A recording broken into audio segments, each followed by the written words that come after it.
Perbuatan ini bukan hanya menghancurkan kehidupan Medusa, tetapi juga dianggap sebagai penghinaan terhadap Athena. Ketika Athena mengetahui apa yang terjadi di dalam kuil, amarahnya membara. Namun sebagai dewi yang terkenal dengan sifatnya yang dingin dan keras, ia tidak menyalahkan Poseidon, sebaliknya ia menyalahkan Medusa. Athena merasa bahwa Medusa sebagai pendeta di kuilnya telah gagal menjaga kesuciannya. Dalam kemarahannya, Athena menjatuhkan kutukan yang mengerikan kepada Medusa.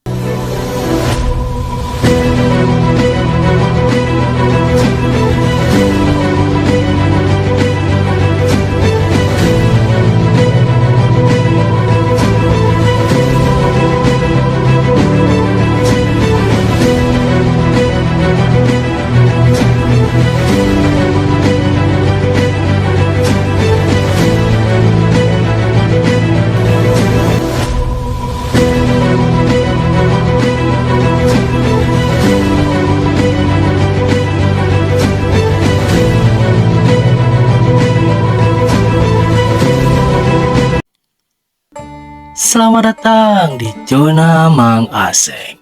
Halo John, terima kasih sudah mampir di video ini. Sebelum masuk ke ceritanya, Mamang ingetin dulu yang belum subscribe, di subscribe dulu channel ini, oke? Di dunia mitologi Yunani, cerita tentang para dewa dan makhluk legendaris seringkali menyimpan pelajaran, kutukan, dan tragedi. Salah satu cerita yang paling terkenal adalah tentang Medusa, wanita berambut ular yang pandangannya dapat mengubah siapapun menjadi batu. Tapi tahukah kalian bagaimana Medusa menjadi makhluk seperti ini?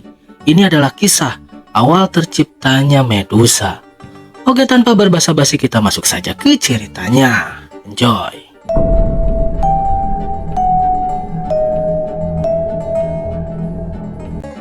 Medusa bukanlah monster sejak awal.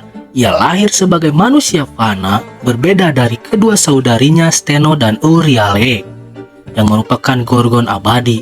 Medusa tumbuh di sebuah desa kecil yang damai, dikelilingi oleh keluarga yang menyayanginya. Namun kecantikannya yang luar biasa membuatnya berbeda dari wanita lain. Kecantikan Medusa tidak hanya dikenal di desanya saja, tetapi juga tersebar hingga ke tempat-tempat yang jauh. Bahkan pria yang datang untuk melamarnya banyak sekali, tetapi Medusa memilih untuk mengabdikan hidupnya kepada Dewi Athena. Ia ingin menjadi pendeta di kuil suci sang dewi, sebuah peran yang mengharuskannya menjaga kemurnian dan hidup dalam pengabdian yang penuh. Medusa menjadi pendeta yang sangat berdedikasi. Hari-harinya dihabiskan untuk menjaga kuil, memimpin doa, dan melayani para pengunjung yang datang untuk berdoa kepada Athena. Baginya, ini adalah kehidupan yang sempurna, tenang, suci, dan bermakna. Namun kecantikannya yang memikat ternyata menjadi pedang bermata dua. Banyak pengunjung yang datang ke kuil bukan hanya untuk berdoa kepada Athena, tetapi juga untuk melihat Medusa. Kisah tentang rambutnya yang berkilau dan wajahnya yang menawan menyebar semakin luas, menarik perhatian yang tidak diinginkan. Medusa selalu menjaga kesucian kuil dan menolak semua perhatian yang tidak pantas bagi dirinya. Ia tahu bahwa kehidupannya adalah milik Athena dan ia tidak boleh melanggar sumpahnya sebagai pendeta. Namun takdirnya mulai berubah ketika perhatian itu datang dari seseorang yang jauh lebih berbahaya, yaitu Poseidon, sang dewa laut. Medusa tidak tahu bahwa hari-hari tenangnya di kuil akan segera berakhir. Sebuah tragedi yang akan mengubah hidupnya selamanya tengah mendekat. Dibawa oleh hasrat seorang dewa yang tidak dapat ditolak, suatu malam di tengah keheningan kuil, Medusa tidak menyadari bahwa bahaya telah tiba.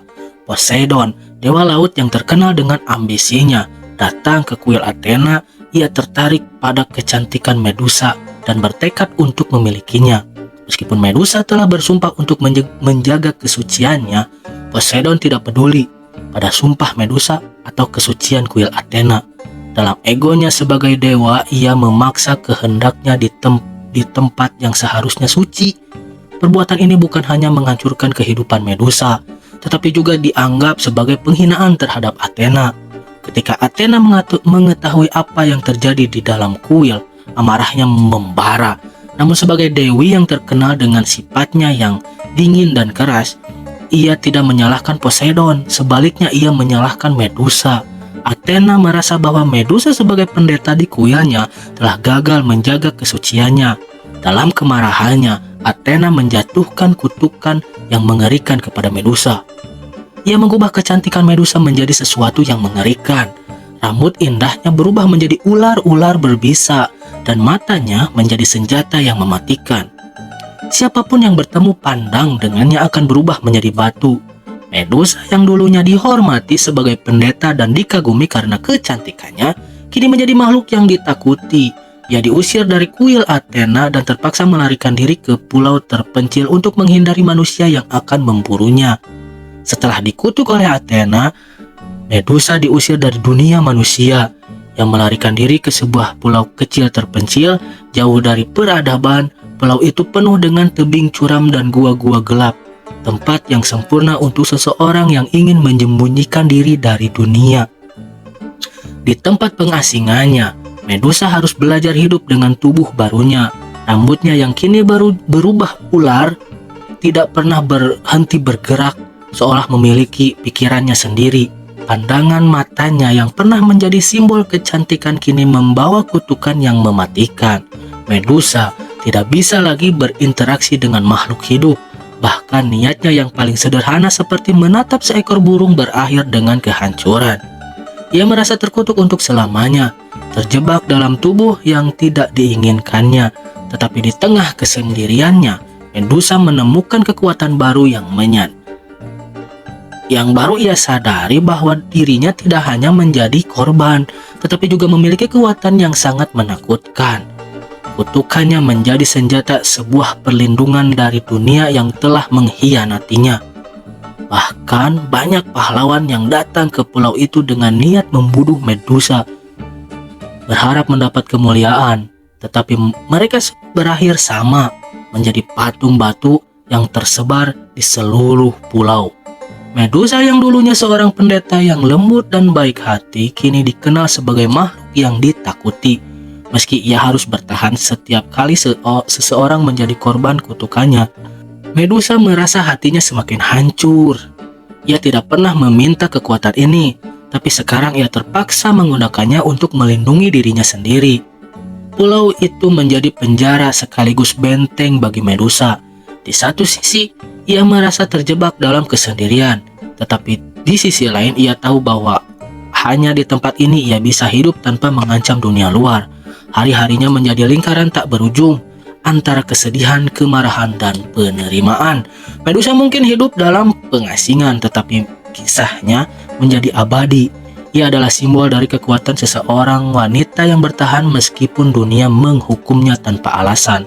Di pulau itu ia menemukan cara untuk menerima dirinya, meskipun ia tahu bahwa dunia tidak akan pernah melakukannya. Kisah Medusa adalah kisah tentang ketidakadilan kekuasaan dan penderitaan. Ia adalah korban dari perseteruan para dewa, tetapi dikenang sebagai monster. Namun di balik itu semua, ia adalah simbol kekuatan seorang wanita yang mampu bertahan meskipun dunia menolaknya. Apakah Medusa benar-benar monster? Ataukah ia hanya korban dari keegoisan para dewa? Oke, segitu dulu cerita hari ini. Bagian mana yang menurut kalian menarik atau masih ada bagian yang kurang lengkap? Kalian bisa tambahkan saja di kolom komentar. Like video ini kalau kalian suka, share dan subscribe channel ini agar terus berkembang. Juga nyalakan lonceng notifikasinya agar gak ketinggalan kalau Mamang upload video. Besok kita cerita lagi, John. Terima kasih dan sampai jumpa.